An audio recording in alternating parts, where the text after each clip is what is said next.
નમસ્કાર દર્શક મિત્રો, આપ જોઈ રહ્યા છો વિક્રમ ન્યૂઝ। હવે જોઈએ અગત્યના સમાચાર। રાજકોટ જિલ્લાના ધોરાજીમાં નગરપાલિકાની ચૂંટણીમાં ભાજપનું શાસન આવતા વિજય સરઘસ કાઢવામાં આવ્યું। કોંગ્રેસ પાસેથી ભાજપનું નગરપાલિકામાં શાસન 36માંથી 24 સીટ ભાજપે કબજે કરી અને નગરપાલિકામાં ભાજપનો ભગવો લહેરાયો, જેને લઈ વિજય સરઘસ કાઢવામાં આવ્યું। ધોરાજીના વિવિધ વિસ્તારોમાં મોટરસાઇકલ કાર રેલીમાં હજારો કાર્યકર્તા અને આગેવાનો ઉમટી પડ્યા। રિપોર્ટર ફિરોઝ ચુનેજા, અભિક્રાઇમ ન્યૂઝ, ધોરાજી। આ મારો હોમટાઉન છે।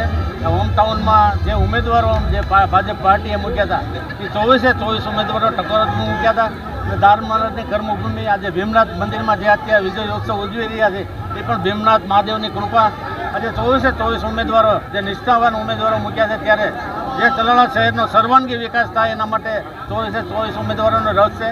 મહાવીર બાપુ પણ એની ઉપસ્થિતિમાં આ બોડીને જે હેન્ડલિંગ કરવાના છે, તલાળાનો સર્વાંગી વિકાસ થાય એના માટે પ્રયાસો કરવાના છે અને આજે અમારી જીત થઈ છે એ મોદી સાહેબની જીત છે, અમારી જીત નથી। આટલી ભવ્ય જીતની અપેક્ષા હતી?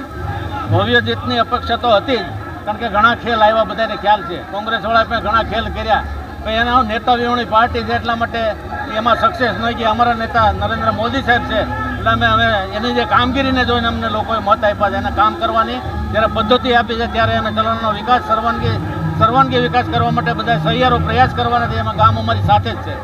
જલાલાને કેવું બનાવવાનું સપનું છે? રળિયામણું બનાવવાનું સપનું છે અમારું।